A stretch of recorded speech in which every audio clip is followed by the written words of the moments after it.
Hello gamers, Agathor here with 8 steps to help you dominate in games with PvP. In this video, we're going to break down action-based player versus player gaming into bite-sized chunks to expose the very fundamentals which make good gamers great gamers. I expect you're slightly confused by the video title. Well, I see too many players in games with PvP not following basic tactics. That just makes me facepalm. So, I've come up with a set of rules to help you improve your combat skills and overall experience in games, so I don't have to facepalm every time I see someone being a silly sausage. Ironically enough, I have called these set of rules facepalm tactics. Each letter of the word facepalm represents a particular tactic in this flowchart. Let us begin our training using DayZ Standalone, Battlefield 4 and Chivalry Medeval Warfare as examples, starting with one of the most important aspects of a great gamer: flow. Specifically, how you flow through areas on the map. Whether it's a confined space or an open area, choosing the best possible path through an area could mean the difference between you being spotted by a potential enemy. If you're not in sight, or at least reduce the chance of being in sight, you reduce the chance of being killed on sight. This doesn't just apply to DayZ. One important thing to note is to keep moving. As soon as you stop moving, your flow stops with you and you become an easy target. For example, in DayZ, most guns one-shot players in the chest, back or head. Standing still for any amount of time leaves you very exposed. In Battlefield 4, move from cover to reduce your exposure time through open areas. Don't just choose the fastest route. In Chivalry, continued movement makes you a hard target. You can even use movement to extend your attacks and confuse your enemies. Something that helps me a lot with flow is imagining that you have an exposure meter above your screen. While you move, imagine the exposure meter changing based on your position and movement speed. This will help you make better choices to reduce your exposure. This step is all about being swift and stealthy. Choosing the path which gives you the most amount of cover is usually the best option in games with PvP, especially shooters. Being exposed to the enemy is when you are most vulnerable.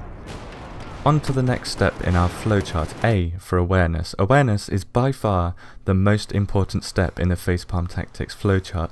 Needless to say, but I'll say it anyway, being aware of your target before your target is aware of you gives you a huge tactical advantage in any situation. However, awareness isn't just about looking in the right direction at the right time. It's mostly about compiling information into awareness of what's likely to happen before it even happens. For example, in DayZ again, I notice there are closed doors towards the end of this row of houses. This tells me that someone is likely looting there, and I can predict that someone will pop out soon. In Battlefield 4, I attempt to cap B. 2 friendlies are within the cap area, but the speed at which we're capping is as if there's only one of us. This leads me to believe that there are 2 enemy players in the area, so I start to take it slow.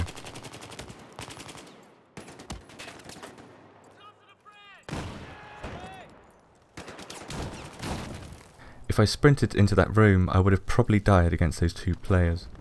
But awareness is a two-way street. Prioritizing your kill order based on how aware enemies are of your presence is a very effective tactic, as shown here. This is Sparta!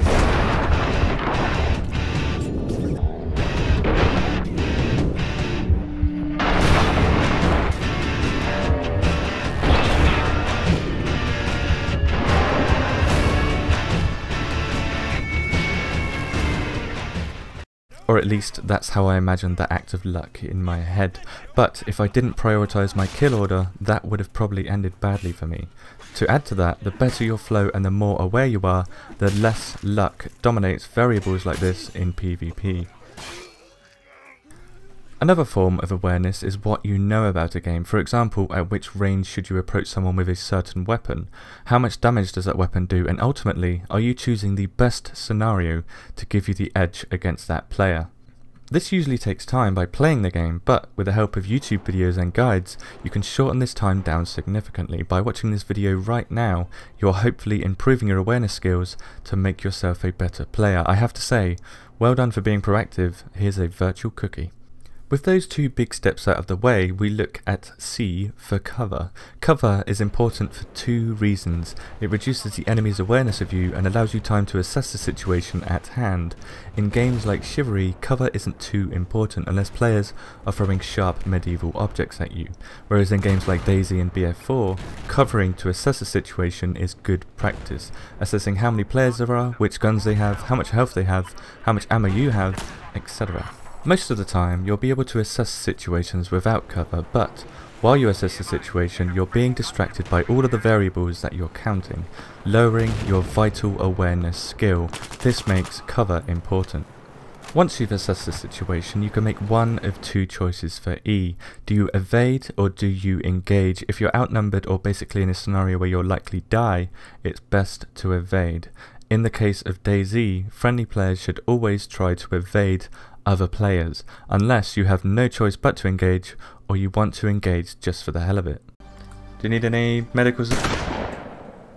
While engaging enemies, remember to maintain your flow and awareness, flowing from cover to cover while killing enemies in the order of the most aware to least aware of your presence. However, engaging an enemy immediately may not always be the best idea, which brings us to step 5 and P for patience. If you're unsure if you'd come out on top in a scenario that has presented itself to you, you may want to wait for a better opportunity. Patience is truly a virtue and a very valuable skill in PvP. Going Rambo may work a lot of the time, but being impatient is the main cause of my personal downfalls in games of PvP. I still have much to learn. Another subject that all of us are constantly trying to improve on is aim, which brings us to the next step in our flowchart. Aim, in my opinion, is an overrated skill. If you're not aware of that player coming up the stairs, like I wasn't, your aim doesn't mean dick.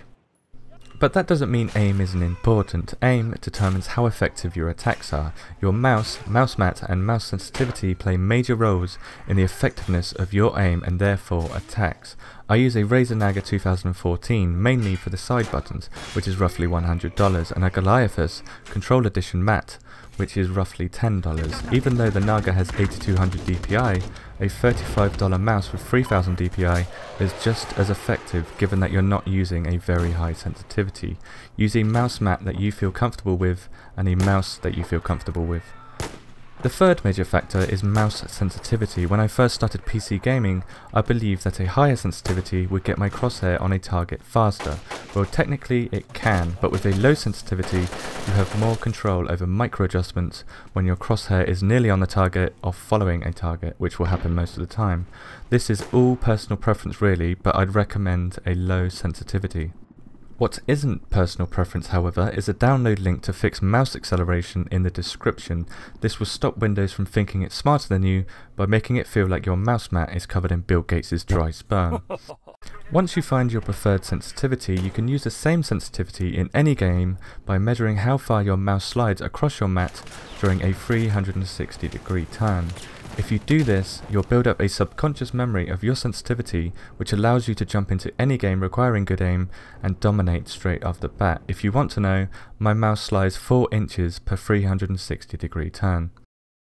Closely followed by aim is the launch of your attacks, which is our 7th step in the Facepalm tactics flowchart. This step is quite self-explanatory, but the best time to launch your attacks is when your enemy is most exposed. If you're wasting the opportunity by missing your first few shots, your sensitivity may be too high or you're not being patient enough. Savor the moment. You have the upper hand. Take aim.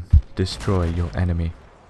But destroying your enemy isn't the final step in the Facepalm tactics flowchart. Again, we need to assess or measure the situation before moving on. Have we reloaded? Do I need to heal up? How much ammo do I have? Are there any more enemies around? Etc. Above all, with all of these 8 steps, is to try and never let your emotions cloud your judgment. Bad judgment leads to bad decisions, and a lot of the time, that leads to death. Anyway, well done for making it this far. You now know the Facepalm tactics, and as a reward for your persistence, here's 3 examples of using the Facepalm tactics in the 3 games used as examples in this video. Chivalry first. I'm moving from tree to tree and watching the enemy spawn point. I see that a few enemy players have spawned at the same time and take cover to assess the situation. Counting how many there are of them and how many there are of us, and the fact that I suck as an archer, I evade and get to live past this encounter. Battlefield 4, parachuting in to a heavily controlled enemy territory.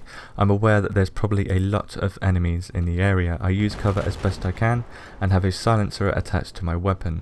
I spot another player and decide to engage. However, because I have a silencer, I have a reduced chance of killing this enemy at this range. I patiently get closer and aim up to launch my attack. After my enemy is dead, I measure how the situation has changed, but notice a rocket being fired close by. I immediately decide to engage as he's probably unaware of my presence and probably won't be prepared for a close range gunfight. I was wrong. DayZ Standalone. Moving through Upper Berezino, I notice a player skylining like a boss on the hospital roof. Because he's facing the other way and it's obvious what he's up to, I engage, but before running across the road I take another look to see if it's safe. Luckily, I did. Double checking that he's not shooting in my direction, I sprint across the road into the multi-story house block. I get a good window and spot the enemy now on this side of the roof. I could have taken the shot right here, but I decided to wait for my breath so my gun sway wasn't so bad. With full breath now, I line up the shot, knowing that if I miss, he'll probably go prone or log off, wasting this awesome opportunity. Launching one .22 round into his head, he dies. I spend the next couple of minutes assessing that he's not with other players or the gunshots didn't attract other players. So that's it. If you found this guide useful, let me know by clicking that like button. If you learned at least one thing in this guide, share this with your friends. I'll make detailed guides using the Facepalm tactics for DayZ, Battlefield 4 and Chivalry Medeval Warfare if this video gets good feedback. Thank you for watching. There's an image of the Facepalm flowchart in the description and I will see you in the next video.